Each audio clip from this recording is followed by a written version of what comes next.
ఈ రోజు ఎటో వెళ్లిపోయింది మనసు సీరియల్ ఎపిసోడ్ లో ఏం జరిగిందో తెలుసుకుందాం. సీతాకాంత్ రామ్ లక్ష్మిలు తమ ఆస్తి మొత్తాన్ని 2 భాగాలు చేసి సందీప్ కి సిరికి ఇచ్చేసి వాళ్ళు వెళ్ళిపోయిన తర్వాత ఒక్కసారిగా వాళ్ళకి ఆస్తి వచ్చేటప్పటికి ఇక వాళ్ళని పట్టడం ఎవ్వరి తరము కాకుండా పోతుంది. ఇక వల్లి అయితే పట్టుచీర కట్టుకుని ఒంటి నిండా నగలు వేసుకుని కూలింగ్ స్పెట్స్ పెట్టుకుని ఒయ్యారంగా మెట్లు దిగుతూ ఉంటది. ఇక కాలు స్లిప్ అయి కింద పడిపోతుంది. తర్వాత మళ్ళీ పైకి లేసి ఎవ్వరూ చూడలేదు కదా అనుకుని మళ్ళీ స్టైల్ గా దిగుతా ఉంటది. సందీప్ శ్రీలతాలు చూసి ఏంటే ఈ అవతారము అని అడుగుతూ ఉంటారు. ఇక వల్లి అయితే అత్తయ్య మనం ఇప్పుడు చాలా రిచ్ కదా, ఇలాగే ఉండాలి అత్తయ్య, మీరు కూడా వెళ్ళి మీ కాస్ట్యూమ్స్ మార్చుకోండి అని అంటూ ఉంటుంది. ఇక శ్రీలత అయితే అవసరం లేదు, నేను నాలాగే ఉంటానని చెప్తూ ఉంటుంది.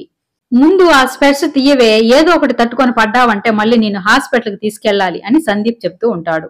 అంతలో వాళ్ళింటికి ఒక 4 మనుషులు వస్తారు. ఇక వాళ్ళని చూడగానే సందీప్ కంగారు పడిపోతూ ఉంటాడు. ఇక వాళ్ళని చూడగానే శ్రీలత ఎవరు మీరు అని అడుగుతుంది. మేమెవరో పక్కనే ఉన్న నీ కొడుకుని అడగండి చెప్తాడు అని వాళ్ళు అనడంతో ఎవర్రా వాళ్ళు అని వాళ్ళని అడుగుతూ ఉంటుంది. ఇక వల్లి అయితే ఏంటండి వాళ్ళని చూసి కంగారు పడుతున్నారంటే కొంపదీసి వాళ్ళ దగ్గర కూడా అప్పు చేశారా అని అడుగుతుంది. అవునన్నట్టుగా తల ఊపుతాడు. ఇక శ్రీలత అయితే సందీప్ ని తిడుతూ ఉంటుంది. కొంచెం కూడా బుద్ధే లేదురా నీకు, ఎంతమంది దగ్గర అప్పు చేస్తావేలా, నువ్వు చేసే అప్పులకి ఈ ఆస్తి మొత్తం కరిగిపోయేలాగుంది అని అంటుంది. ఇక వల్లి కూడా అవునత్తయ్య గారు, రామ్ లక్ష్మక్కయ్య చెప్పినట్టు ఈ ఆస్తి మొత్తాన్ని అప్పులకే కరిగించేలాగున్నాడు మీ కొడుకు. ఏమన్నయ్యా మీకు ఇలాంటి అప్పులు ఇంకా ఉన్నాయా ఏంటి అని ధనా వైపు చూసి అడుగుతుంది. లేదమ్మా అని చెప్తాడు. ఇక వచ్చిన వాళ్ళైతే మీకు ఆస్తి వచ్చిందని తెలిసింది, అందుకే మా అప్పుని వసూలు చేసుకోవడానికి వచ్చాం. మా అందరి దగ్గర మీ కొడుకు అప్పు చేశాడు, మర్యాదగా మా డబ్బులు మాకిస్తే మేము తీసుకెళ్లిపోతాం, లేదంటే ఇక్కడే ఉంటామని వాళ్ళు చెప్తారు. ఇక సందీప్ అయితే వాళ్ళ అమ్మతో ఈ ఒక్కసారికి అప్పులు తీర్చేయమ్మా, ఇంకా బుద్ధుంటే ఇలాంటి పని చేయను అని చెప్పి అడగడంతో ఇక సరే అని ఇవ్వడానికి ఒప్పుకుంటుంది. 10 లక్షల పైనే అప్పు ఉంటుంది అని తెలుసుకుని ప్రస్తుతానికి మా దగ్గర అంత క్యాష్ లేదు, మాకు సంబంధించిన ఒక ల్యాండ్ ని అమ్మి అప్పుడు మీ అప్పు తీర్చేస్తామని శ్రీలత చెప్పి సందీప్ తో డాక్యుమెంట్స్ తెమ్మని చెప్తుంది. సందీప్ వెళ్లి ఆ ల్యాండ్ కు సంబంధించిన డాక్యుమెంట్ తీసుకొచ్చి వాళ్ళ అమ్మ దగ్గర ఇస్తాడు. ఇక వాళ్ళమ్మ ఆ వచ్చిన వాళ్ళకి ఆ ల్యాండ్ పత్రాలు చూపించి ఫోటో తీసుకోమంటుంది. ఎవరైనా కొనే వాళ్ళు ఉంటే ఈ ల్యాండ్ ని అమ్మి పెట్టండి, మీ అప్పు మీరు తీసుకుందురని చెప్పడంతో ఇక వాళ్ళైతే సరేనమ్మా మాకు తెలిసిన వాళ్ళ దగ్గర ఈ ల్యాండ్ ని అమ్మి పెడతామని చెప్పి వాళ్ళు వెళ్లిపోతారు. ఇక రామ్ లక్ష్మి వాళ్ళ దగ్గరకు వస్తే వాళ్ళ ఇంట్లో అందరూ ఎవరి పనుల్లో వాళ్ళు ఉంటారు. సీతాకాంత్ మాత్రం మౌనంగా కూర్చొని ఏదో ఆలోచిస్తూ ఉంటాడు. రామలక్ష్మి వాళ్ళమ్మ పింకీకి జడ చేస్తూ ఉంటుంది. రామలక్ష్మి వాళ్ళ నాన్నేమో సీతాకాంత్ స్నానం చేయడానికి వేడి నీళ్ళని కాగబెడుతూ ఉంటాడు. ఇక నీళ్లు కాగిపోవడంతో రామలక్ష్మి అయితే లేయండి స్నానం చేస్తే టిఫిన్ పెడతానని అంటూ ఉంటుంది.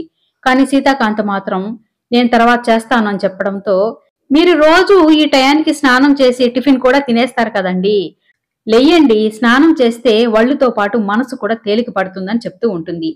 ఇక రామలక్ష్మి వాళ్ళ అమ్మ అయితే జడ చేస్తూ కుదురుగా కూర్చోవే, ఏం ఆలోచిస్తున్నావు, నేను ఒక పక్క జడేస్తుంటే తల అటు ఇటు తిప్పుతావేంది అని అంటూ ఉంటుంది. ఇక పింకీ అయితే ఉండమ్మా నేను స్కూల్లో ఈ రోజు ఏం మంచి మాట చెప్పాలా అని ఆలోచిస్తున్నాను అంటుంది. మంచి మాట చెప్పడం ఏంటి అని రామలక్ష్మి అడుగుతుంది. ఏం లేదక్క, ప్రతిరోజు ఎవరో ఒకరు ప్రేయర్ లో ఒక మంచి మాట చెప్పాలి, ఈ రోజు నా వంతు, అది ఏం చెప్పాలా అని ఆలోచిస్తున్నాను. బావగారు మీరు ఒక మంచి మాట చెప్పండి అని వాళ్ళ బావని అడుగుతుంది. ఇక సీతాకాంత్ అయితే వ్యాపారంలో నమ్మకమే ముఖ్యం అని చెప్తాడు.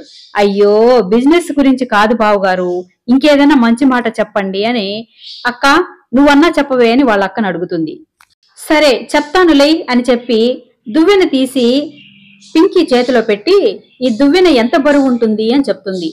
ఒక 10 గ్రాములు ఉండొచ్చక్క అని పింకీ చెప్పడంతో అయితే ఈ దువ్వెన్ని అలాగే పట్టుకో అని చెప్తుంది.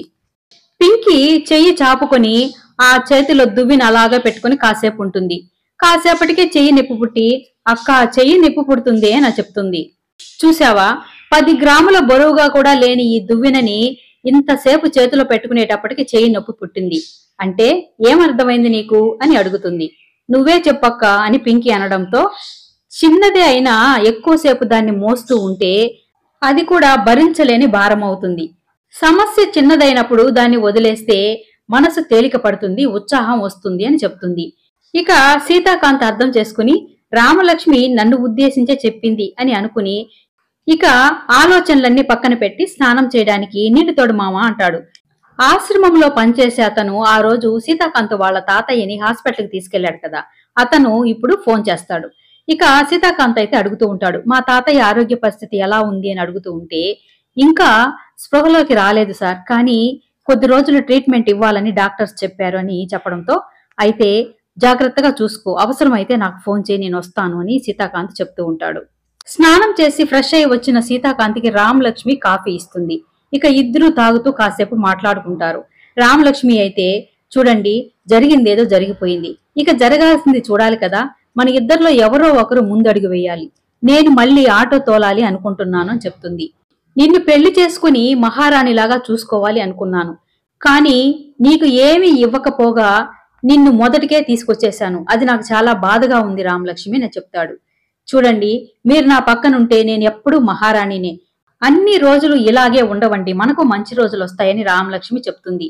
ఇక సీతాకాంత్ అయితే, నేను కష్టపడి సంపాదించినదంతా వాళ్లకే ఇచ్చేశాను, ఇక నా జీవితాన్ని మళ్ళీ మొదటి నుంచి ప్రారంభించి ఇంతకు ముందు కంటే రెండింతలు ఎక్కువగా సంపాదించి నిన్ను మహారాణిలాగా చూసుకుంటాను రామలక్ష్మి అని చెప్తూ ఉంటాడు.